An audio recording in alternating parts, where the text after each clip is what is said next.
Wabasango kamata yango. Wabasango wazalio.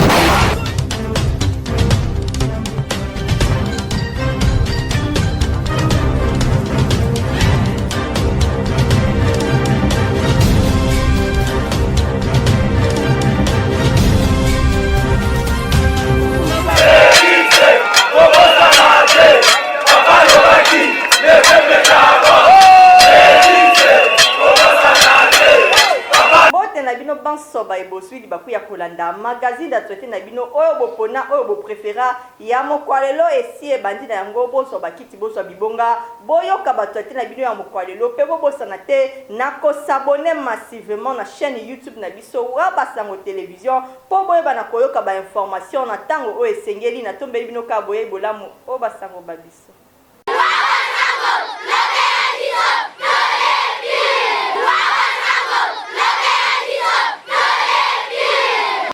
La basonga biso mokwalelo kuna na ville ya Goma epayo wapi des avions ekitaki na plus de centaines ya basoda kenyens oyo bayaki kaka pona ko soutenir ba FARDC pona ko combattre monguna oyo ezali ba rebelle M23 oyo bazali soutenu par des Rwandais tolanda. Toujours na initiative diplomatique pepo na koluka kosilisa bitumba na partie est ya RDC mokolo ya samedi des avions et ememaki bongo plus de centaines de soldats kenyens ekitaki kuna na Gomba pe bayambamaki epai ya ba responsable ya FARDC pe ba FARDC batondisamaki na esengo mingi omona ba soldats kenyens koya pona ko soutenir bango abunda contre ba rebelle M23 boyo kalolenge balobaki. Les instructions des chefs d'État, mais aussi les concepts sont très clairs. Les amis du Kenya sont ici en mission purement offensive. Osimba pe boyeba ete parlement kenyan éprouvaki déploiement ya 900 soldats na cadre ya force africaine pour na kotia kimia pe stabilité na est ya RDC oyo kalolenge moko ya ba soldats kenyans alobaki. Nous avons un mandat à accomplir et il comporte 4 parties. La première, c'est de travailler avec nos collègues des FARDC pour éradiquer les forces négatives. Et la deuxième, c'est de travailler avec la communauté humanitaire pour aider les personnes déplacées. Depuis le 15 juillet dernier, kuna na capitale ya Kenya na Nairobi, président kenyan oyo azali bongo membre ya communauté de l'Afrique de l'Est annoncaki bongo officiellement création ya force wana asi na commandement ya ba militaire kenyan.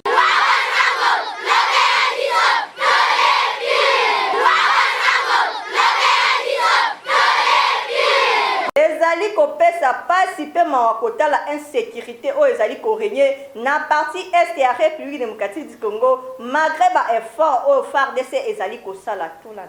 État sécuritaire ya partie est ya RDC ezali kopesa pasi pe mawa komona lolenge makila ya ba congolais ezali kosupana se kosupana komona lolenge bato bazali kokima bazali na kimia soko mokete malgré ba effort oyo FARDC ezali kosala pe na ba bombardement oyo des avions de chasse et bombardaki mokolo ya jeudi dernier sur les positions ya ba terroristes M23 soutenus na armée rwandaise kasi insécurité kuna na est ezali kokoba se kokoba ya koyeba ezali que ba rebelle M23 bazali na intention ya ko récupérer to koboto la ville ya Goma particulièrement aéroport ya Goma on a ko empêcher aviation congolaise ezala lisusu na mouvement te.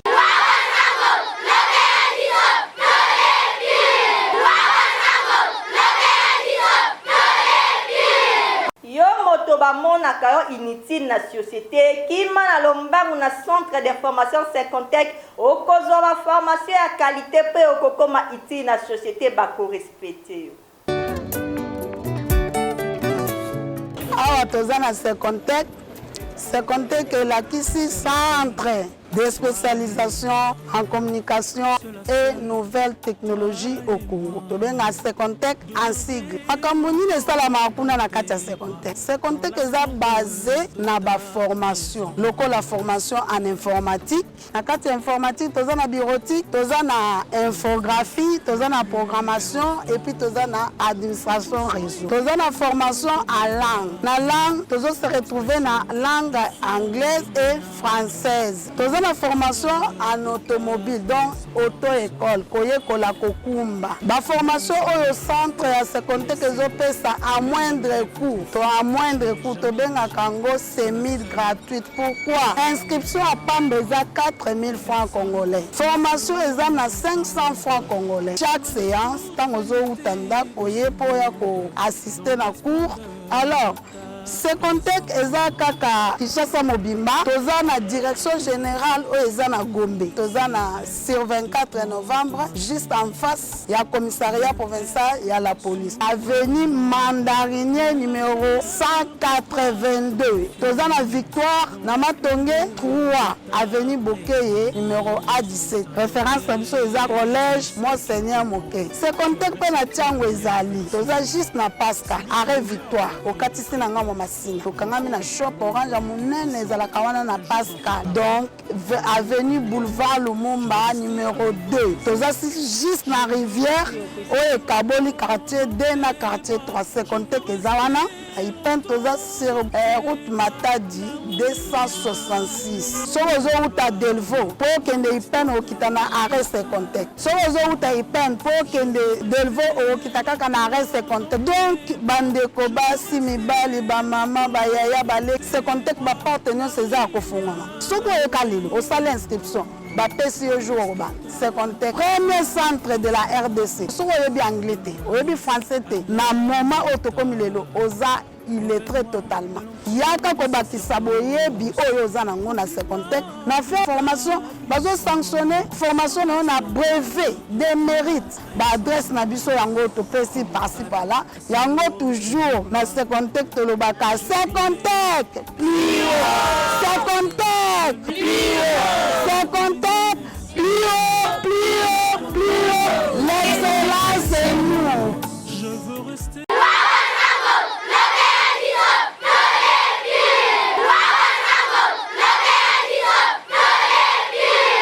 Toujours dans le cadre ya soutenir discours ya chef de l'État na makambo etali insécurité ezali korégner na partie est ya RDC.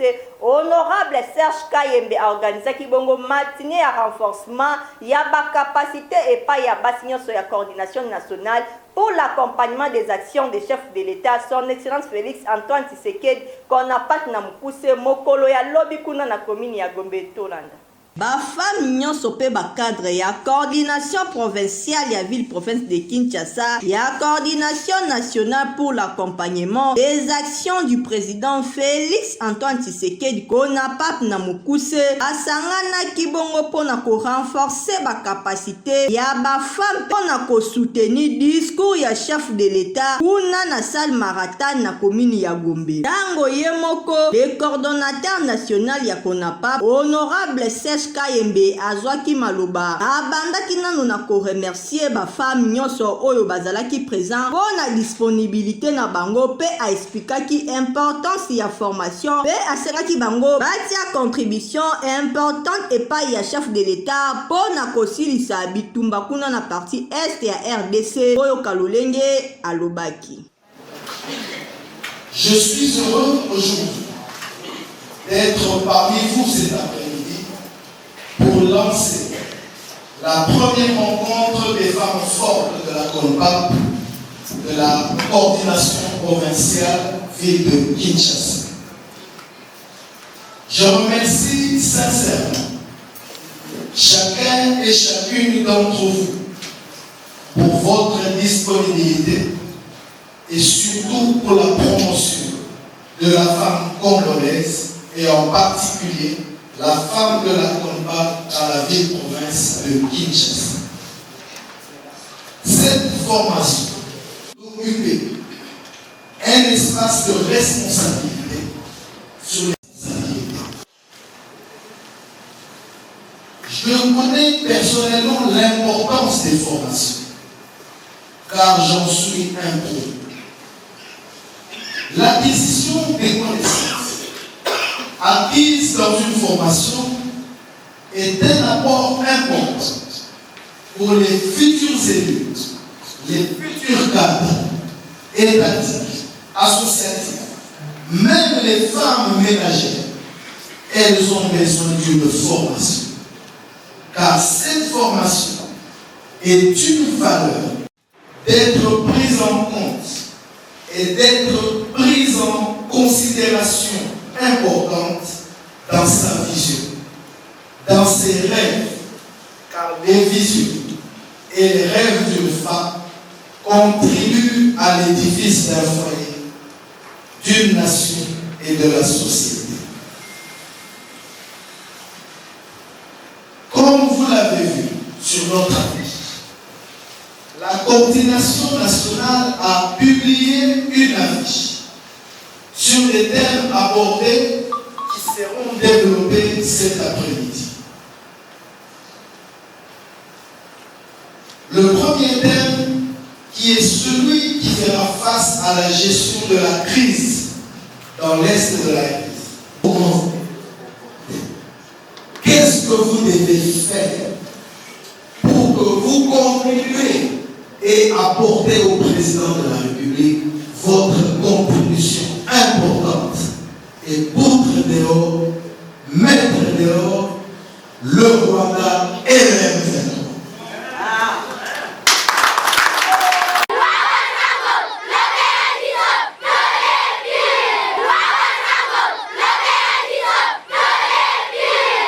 Pasteur Kabundwa Lesa apesi message pour la RDC Tolad.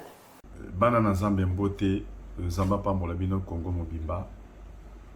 Ezali évangéliste prophète Claude Kabundwa Lesa, wazali ministre de la défense dans le gouvernement de Jésus-Christ. Ce qui bomoni mutu alati bilamba basoda eza significatif. Ezola kisata toza basoda te, mais spirituellement toza basoda, toza ko soutenir pe mboka na biso na kati ya bitumba. Tozolinga tolakisa muke eloko oyo Nzambe aza na kati ya kolakisa biso mpona bitumba oyo eza na kati ya koleka na kati ya mboka na biso eza kozangisa biso stabilité, avancement pe bénédiction na kati ya mboka. Wana tozozonga muke mpona kolakisa bana Israël ntango Nzambe ayebisaki Samuel po ayebisa Saoul abundisa Amalek mpona koexterminer bango. Nzambe ayebisaki Samuel yebisa Saoul naza ko se souvenir que Amalek a telemelaki bana Israël tant bazolonga en Égypte pour bakene na terre promise abulokaki bango nzela. Ngai Nzambe na lobaka na Exode 17 ce qui va tangi na 14e verset jusqu'à 16e verset bokomone ke Nzambe alobi ke bitumba na ngai alobi la guerre de l'Éternel contre Amalek sera de génération en génération. Donc Nzambe alobi bitumba ezali bitumba na ye pour Israël ezali mboka na ye za bana na ye. Nzambe a déclaré guerre. Or que Josué alongaki bitumba, Moïse azalaki likolo ya ngomba atie moboko likolo bitumba balongaki yango. Malgré que balongaki bitumba basali pe hôtel apesa ngope kombo l'Éternel ma bannière et pas Moïse. Mais Nzambe asepelaki penza te alobi bitumbo yekosilaka jamais. Il faut na exterminer kaka Amalek oyo po aza ko bloquer Israël akene na terre promise. Bana ya Nzambe wana eza bitumba ya Nzambe ye moko azo déclarer pour abunda. Et yeko salema ke tango ba yeko pona mokozi liboso Saoul, Nzambe ayebisi Samuel comme prophète, ayebisi ye ke yebisa Saoul abundisa Amalek a exterminer bango parce que naza ko se souvenir na bilaka onga na salaka. Wana soki botangi na mokanda ya 1 Samuel chapitre 15 verset 1 à 2 bokomo na Nzambe ndenge naza na kati ya koloba pe azokita na se alobi boko exterminer bango po bango ba telemela ki bana na ngai pe baza na kati ya ko telemela bana na nga po babona bolamu bakoboma bakonzi bakoboma bato nyonso bakoboma na bantaba na bangombe na biloko nyonso bakotika eloko moko te. Eloko yeko sala eza ke tango Saoul ayeko kende pona kobunda bitumba mokanda za bezolakisa ke Saoul a protégé roi na bango Agag na yebite a protégé ki pona nini a protégé bangombe ya minene bantaba ya minene biloko nyonso ya minene wana mais alongi bitumba malgré que bango bazo sepela ke balonga ki bitumba bazo bina bayena roi wana bakangiye mais nzamba sepela kite nzamba yeko tinda Samuel pona koyebisa Saoul que nzamba rejeté yo malgré kozo sepela kolongi bitumba mais eloko yo sali pona kozo ba infiltré na banyama na bango nzamba za ko modire na banyama na bango na roi Gag pona nini yo zui bango ke kokotisa bango siko na kati ya mboka lokolo saleli parole te na rejeté yo bandeke nde ko rejeté oyo ba rejeta ki Saoul kaka na likambo wana. Donc message moko wana nde nzamba yebisinga ke kabundi nazo yebisa yo ke ba ennemi na mboka na biso bazo bundisa mboka na biso eloko nini babanda ko sala tango bazo bunda na mboka na biso et tango bazo bunda babanda ki ko sala de paso ke ba distraire ba konzi na biso ba kende na niveau ya négociation et tango bango bazo sala négociation bazo tika ba Gag bazo zo bantaba ya minene bangomba ya minene, cela veut dire bazo sala mixage bazo zo batu ya bamboka misusu wana o bazo bundisa bazo tia bango na kati ya ba poste minene tina kati ya ba soda ya mundi ya faiblissa kimboka.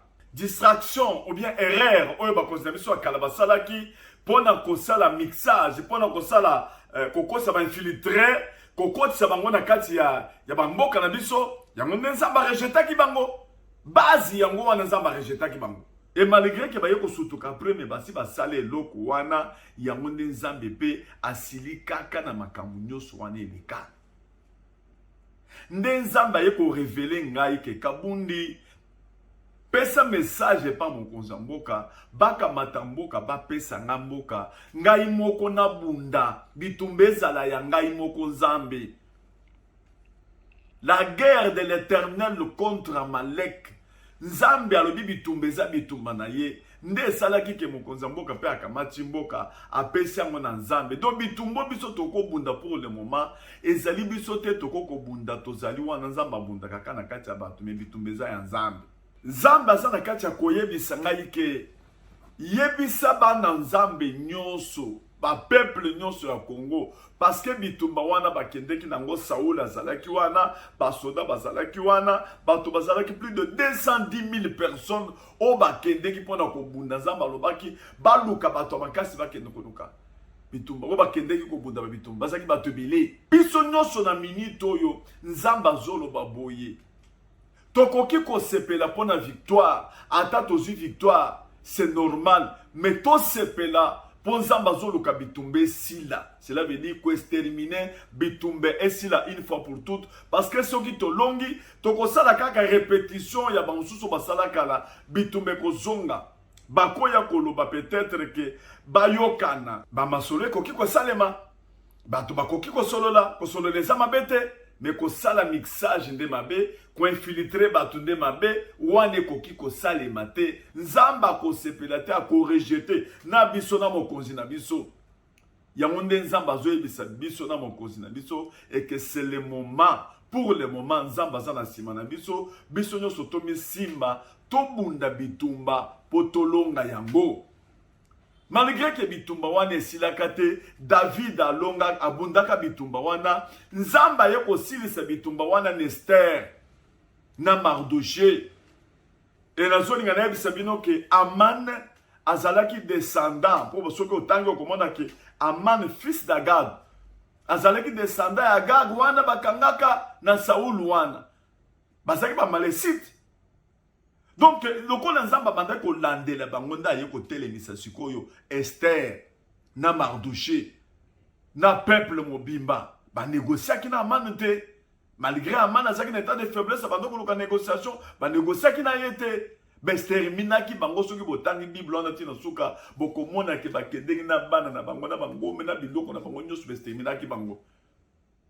To pour le moment Esther on nzamba zo compter ezali mokozi na biso nzamba télémission Mardoché ezali pe biso lokola toza ba serviteur rebelle otozo sambela pona kopesa pe message peuple pe ezali na kati ya sima bato ba s'organisaki basalaki ba prière bakoti ba jeûne basali ba prière tout le monde basalaki déterminé de façon que ba renverser Amalek et ba renverser Amalek Et pour le moment, tout ça déterminé. Tokoye bisa mukonzi na biso, tokoye bisa biso moko ba Congolais, tokoye bisa pe ba église na biso, to sangana toko metelo eloko moko. C'est le moment, c'est le début de commencement pour l'avancement et la stabilité pe ya Congo na biso. Bonza masana kati ya ko regretter bambula na bambula, amelesi tuana, amalek wana, batelemi kaka wana bambula baza ko changer ka ba stratégie, ba changer boy. Natibe pour le moment. Ezala ba mindele ka bwidi confusion ko côté la bango. Division ko côté la bango pour le problème à Congo oyo. Ezala ba to bazo sangana pour na robonisa biso ba voisin ata ba pays mususu baza na sima ko tia ko supporter ko kota na kati ya bato mususu ko changer ba kombo bato pour na robonisa biso ka bwidi trouble ko côté la bango pour bitombe komi ya nzambe. Nzamba kopesa biso longa c'est le moment nzamba zolinga pambola biso tozwa pe début ya commencement tozwa pe stabilité na kati ya mboka na biso tozonga lisusu te pona kokosa ba infiltrer bakota na kati ya armée bakota na kati ya mboka na biso e ko salema jamais nzamba za na kati na biso ya mwanda to lati pe bilamba ba soda tozo sambela tozo fanda butumo tozo sambela nzambe pasa na kati ya ko révéler ezala ki pamba te pour Nzamba ke ndolobake boka matamboka boye bisa mukonza mboka ka matamboka pesanga lelo ba résultat yango wana pour Nzambe ye moko ndaza na kati ya kobunda dernièrement pe tozaki na ngomba tango tozo bunda Nzamba la kisi drapeau munene na kati ya Congo ezobima na se ezokende ti likolo ba mindele mboka mobimba bazo ko yeko tala drapeau et to pesa yango kombo Jésus-Christ notre bannière des victoires. Nésaïe 11:10 mboka na biso eza Nzambe Nzamba ko sepela te na biso pe toko sepela te na Nzambe ye moko ko sepela te tant que ça na kati ya mboka batu moko boye organisation moko boye ezala wana pona ko blokaka avancement ya bana Nzambe ko blokaka Israël akende na destinée na terre promise. Donc ko zo ba biloko na biso bango basa ko se réjouir na yango biso tozola na la situation difficile ba budget ya mike OK budget ko ya ta fois 1000 na budget biso tozana ngo par rapport à l'économie tozana ngo. En tout cas c'est le début de commencement pour le moment. Na yebi ke tozato sambelaka vie éternelle ezali na lola mais vie éternelle il faut bandana mabele est-ce que tozali est-ce que nzamba pesi biso mabele est-ce que tozo sambela ata to sambel spirituellement na kati église mais tant tozo bima libanda ba réalité banzala ba difficulté zozela biso ba chômage zozela biso ata to sambeli ndenge nini yango il faut to sambela pona mboka est-ce que tozali pona bénédiction wana et ko sepele sape biso ko sepele sape église nzamba pambola bino.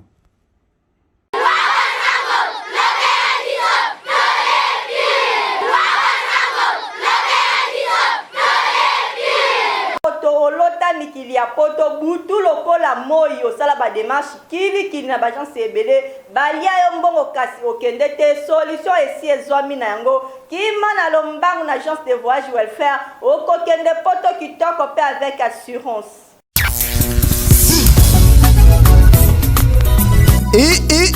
Kisasa soki olingi kokende kotanga na kinzamfwete luka bagence de voyage mususu kasi soki olingi otanga na Canada na ba université oyo eyebani mokili mobimba luka agence de voyage welfare fondation oyo ekambamaka na DG Joseph Patrick Bole oyo azali na savoir faire ya kobimisa yo visa dans quelques jours.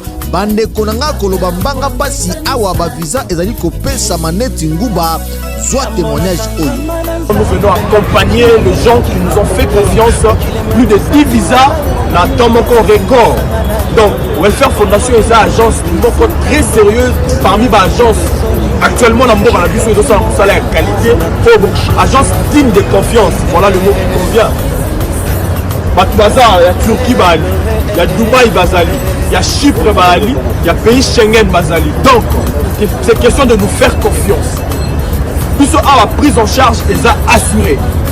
Donc, si vous faites confiance dans l'agence de welfare, vous n'aurez pas à vous inquiéter par rapport à endroit et à hébergement. Ça ne servira à rien avec la somme que vous comptez ou bien vous tournez déjà avec. Donc, on a logement, hôtel et tout, ils sont la carte de Dubaï, ils sont dans appartement très propre, digne, il y a tout à l'aise. Welfare Fondation, Atayo Mongonoze à Kokokate, Ata Bidjan Noeza Moukier, dans Welfare Fondation, nous avons la capacité à bâtir.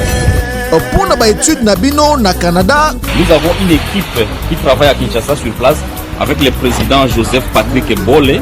Et là, ils prennent vos dossiers, nous les traitons nous créons des profils pour vous et puis nous prenons des inscriptions. Donc l'équipe qui est basée à Kinshasa va vous aider à vous accompagner jusqu'à l'aéroport, prendre soin de tout. Et nous ici au Canada, on va vous aider non seulement à vous établir ici au Canada, mais nous allons vous accompagner dans les processus d'intégration pour trouver un emploi d'étudiants et tout ce dont vous avez besoin. Donc vraiment faites confiance à la Fondation Welfare qui est basée à Kinshasa. Donc nous sommes là pour vous aider, vous accompagner dans tous les programmes d'immigration.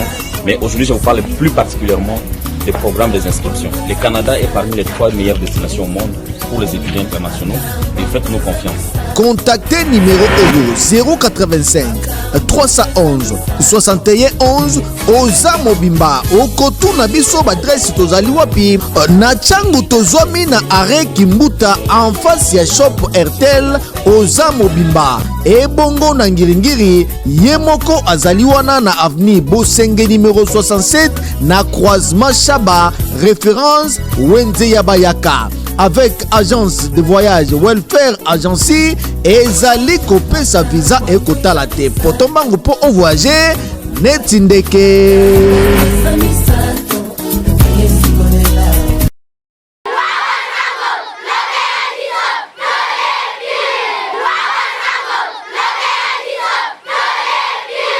tokomi na biso na suka magazine d'actualité ya mokwalelo soki bozwaki biso kitoko na bandako na bino ezalaki bongo grâce à équipe technique mobimba derrière la caméra mobali ya mbinga pe pembe Ruben Yengo na réalisation ekumamaki kitoko na Mirla Koyeni pe na présentation ezalaki ngai wa bino Afi Musenga la grande asoki yesu azongi te tokokuta na bongo mbala sima botikala malamu o bandako babino Wabasango kamata yango.